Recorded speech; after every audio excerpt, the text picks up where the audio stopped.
అందరికీ నమస్కారం అండి. అందరూ ఎలా ఉన్నారు? నేను చాలా బాగున్నానండి. మీ అందరూ కూడా బాగుండాలి. ఆ హరిహరాదుల కృపా కటాక్షాలు అందరూ కూడా కలగాలని కోరుకుంటూ, మనము వరలక్ష్మి వ్రతం అయితే చాలా అంగరంగ వైభవంగా అందరం కూడా చాలా బాగా చేసుకుంటాం. కానీ అందరూ చేసే తప్పు ఏమిటంటే, అమ్మవారిని కలశం కదిపేటప్పుడు కొన్ని తెలియకుండా తప్పులు చేస్తూ ఉంటారు. అలాగే ఎప్పుడు కదపాలి అన్నది ఒక క్లారిటీ అనేది ఉండదు. అందరూ కూడా పూజా విధానం అనేది పెడుతూ ఉంటారు, కానీ కలశము, ఉద్యాపన, అలాగే ఉద్యాపన చేసేటప్పుడు మంత్రము ఇవన్నీ కూడా చెప్పరు. అవన్నీ కూడా ఇవాళ వీడియోలో తెలుసుకుందాం. అంతేకాకుండా కలశంలోని వస్తువుల్ని ఏం చేయాలి, ఎప్పుడు ఉద్యాపన చేయాలి, అలాగే ఉద్యాపన చేసేటప్పుడు మంత్రం ఏమిటి, ఇవన్నీ కూడా తెలుసుకుందాం.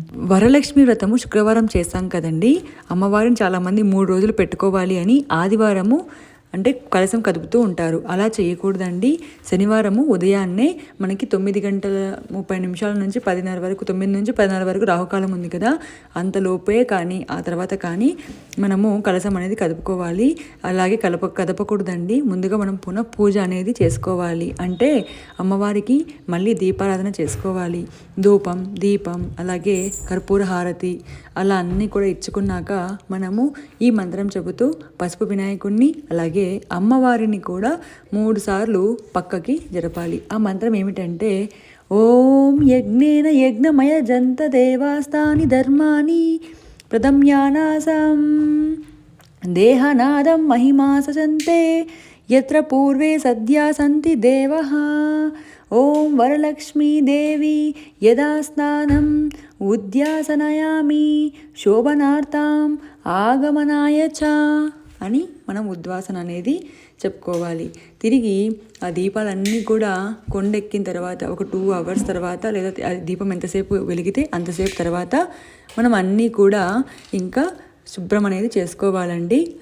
అయితే అందులో ఉన్న బియ్యాన్ని మనం ఏం చేయాలి అంటే, మనం ప్రసాదం అనేది చేసుకోవాలి. ఆ ప్రసాదం అనేది మనం ఆల్రెడీ కలశంలో కొబ్బరికాయ ఉంటుంది కదండి, ఆ కొబ్బరికాయ అలాగే బియ్యము, బెల్లము, ఆవు పాలు అలా పాలను వేసి తీయని ప్రసాదంలాగే చేసుకోవాలి, కానీ కారంగా అయితే చేసుకోకూడదు. ఆ ప్రసాదాన్ని మీ ఇంట్లో వాళ్ళందరూ కూడా తినాలి. అంతేకాకుండా కలశంలో ఉన్న తమలపాకుల్ని ఎవరైనా తమలపాకులు వేసుకునే వాళ్ళు, అంటే ఆకు వక్క వేసుకునే వాళ్ళు, వాళ్ళకి ఇవ్వవచ్చు. అంతేకాకుండా అందులో ఉన్న నీటిని ఇలా తమలపాకుతో ఇల్లంతా కూడా చల్లాలి. అంతేకాకుండా మన తలపైన, పిల్లలపైన, ఇంట్లో ఉన్న అందరిపైన కూడా ఈ తమలపాకులో ఉన్న నీటిని చల్లాలన్నమాట. ఈ నీటిని అందరు చెప్తూ ఉంటారు, చెట్లకు పోసేయండి మిగిలిన నీటి అని. అలా కాదండి.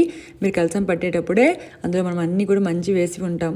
అలాగే జవ్వాదు అని, పచ్చకర్పూరం అని అలా వేస్తాం కదా, ఎక్కువ పచ్చకర్పూరం అనేది వేయండి. ఈ నీటిని మీరు ఒక బాటిల్లో వేసి పెట్టుకొని మీకు ఎప్పుడైనా నెగిటివ్ ఎనర్జీ అనిపించినా అలాంటప్పుడు కూడా చల్లవచ్చు. అంతేకాకుండా ఇందులో ఉన్న రూపాయి కాయిన్, అలాగే లక్ష్మీ గవ్వ, ఇవన్నీ గోమతి చక్రాలు అన్నీ ఉంటాయి కదా, అవన్నీ మీరు బీరువాలైనా పెట్టుకోవచ్చు. దేవుడి గదిలో ఒక సైడ్లో అయినా పెట్టుకోవచ్చు.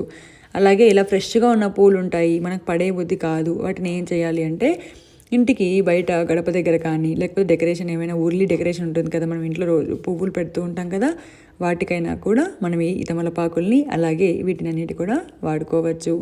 అలాగే ఇంకా అమ్మవారిని కూడా మనం కదిలిస్తాం కదండి, ఆ కొబ్బరికాయని అలాగే మామూలుగా ఉన్న కొబ్బరికాయని రెండింటిని కూడా మనము చక్కగా కొట్టి పగలగొట్టేసి మనము కొబ్బరికాయతో చేసుకోవచ్చు.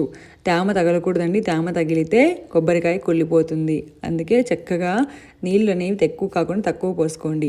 అండ్ ఇంకోటి ఏంటంటే, అమ్మవారి మనము ఉంచిన తోరము, మన చేతికి ఉన్న తోరాన్ని ఏం చెయ్యాలి అంటే, ఒక చెట్టుకి కట్టాలి. తులసి చెట్టు కడితే కూడా చాలా మంచిది. మన తోరాన్ని మీరు అలాగే పెట్టుకున్నా పర్వాలేదు, నెక్స్ట్ రోజు తీసేసినా పర్వాలేదు.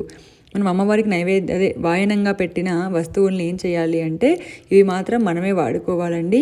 ఈ బ్లౌజ్ని మనమే వాడుకునేటట్టు, అలాగే చీరని కూడా మనమే కట్టుకునేటట్టు, అమ్మవారికి వాయనంగా పెట్టిన గాజులు మనమే పెట్టుకునేటట్టుగా, మనమే వేసుకునేటట్లుగా చూసుకోవాలి. అందుకే మీరు పెట్టేటప్పుడే మంచివి పెట్టుకొని మీరే వాడుకోండి. మిగిలిన అలంకారము, పువ్వులు, ఈ మాలిన్యాన్ని అంతా కూడా చక్కగా ఒక కవర్లోకి వేసుకోవాలి.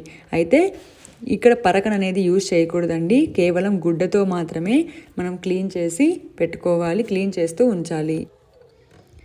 అలాగే మనం అమ్మవారికి పువ్వుల మాల వేస్తూ ఉంటాం. అవి తొందరగా అయితే చెడిపోవు, అంటే వాడిపోవు అన్నమాట. అప్పుడు వాటిని మనం ఏం చేయాలి అంటే, ఇంటికి ద్వారంలాగా, అంటే ద్వారతోరణంలాగా మనము ఇంటికి అలంకరించుకోవచ్చు, లేదా పూజ గదికైనా కూడా అలంకరించుకోవచ్చు.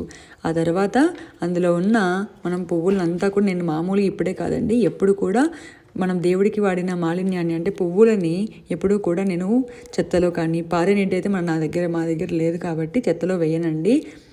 వీటిని ఏం చేస్తానంటే ఒక బకెట్ అనేది తీసుకొని ప్లాస్టిక్ బకెట్ ఈ పువ్వుల్ని వేసి మళ్ళీ ఒక లేయర్ మట్టి వేసి మళ్ళీ పువ్వులు వేసి అలా ఒక కంపోస్ట్ లాగా అయితే తయారు చేస్తాను. వాటిని మళ్ళీ చెట్లకు అనేది వాడుకుంటాను అనమాట. సో మీరు కూడా ఈ టిప్ ఉపయోగపడితే మీరు అలాగే చేయండి. ఎందుకంటే మనం దేవుడికి వాడిన ఈ పువ్వుల్ని ఎట్టి పరిస్థితుల్లో కూడా తొక్కకూడదు. చెత్తలో వేస్తే వాళ్ళు తొక్కుతారు, పడేస్తారు, ఎక్కడంటే అక్కడ వేస్తారు. ఒకవేళ మీకు ఇలా చేయాలి అనిపిస్తే ఒక కాంపోస్ట్ లాగా తయారు చేసి చెట్లకు అనేది వాడుకోవచ్చు. ఇదే కాదండి, కూరగాయల తోళ్ళు అవి కూడా ఉంటాయి కదా, వాటిని కూడా మీరు దీంతో పాటు కలిపి వేసి చేయవచ్చు.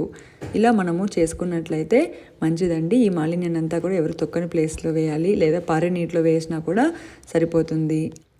ఇప్పుడు కలసం నీళ్ళు అండి, ఇవి చాలా మంచివి. ఇందులో పచ్చకర్పూరం అనేది ఎక్కువ వేసాం కదా, దానికోసం మీరు కలసంలో నీళ్ళు ఇలా బాటిల్లో వేసుకొని పెట్టుకున్నట్లయితే మీకు ఎప్పుడైనా నెగిటివ్ అనేవి ఎనర్జీ అనిపించినా, ఇంట్లో ఏదైనా గొడవలు అనిపిస్తున్నా, లేకపోతే మీరు రోజు ఇల్లు అలుకుతారు కదండి, ఆ ఇళ్ళకే నీటిలో కొద్దిగా వేసుకోండి. లేకుంటే స్నానం చేస్తారు కదా, ఆ స్నానం నీటిలో కొద్దిగా వేసుకుంటే మంచిదండి. చాలా వీటిని అలాగే దాచుకొని పెట్టుకోండి. అంతేకాకుండా ఇలా దేవుడిని అంతా చక్కగా అయితే క్లీన్ చేసేసాను.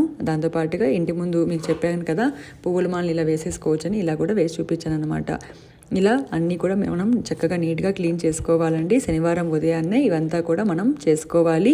అమ్మవారి ఫేసు అవన్నీ కూడా మనం బీరువాలో కానీ ఎక్కడ మనం అంటూ ముట్టు తగిలిన ఒక చోట కానీ పెట్టుకొని శుభ్రంగా పెట్టుకోవాలి. అలాగే అమ్మవారి కట్టిన చీర కూడా మనమే కట్టుకోవాలండి. ఎవరికి దానంగా ఇవ్వకూడదు, ఎవరికి కూడా అది ఇవ్వకూడదు. ఇది అండి ఇవాల్టి వీడియో. మీకు నచ్చింది అనుకుంటున్నాను, హెల్ప్ అయింది అనుకుంటున్నాను. హెల్ప్ అయితే నచ్చితే మీ వాళ్ళందరికీ కూడా షేర్ చేయండి, లైక్ చేయండి, సబ్స్క్రైబ్ చేయడం మాత్రం అస్సలు మర్చిపోకండి. సర్వేజన సుఖ్న భవంతు.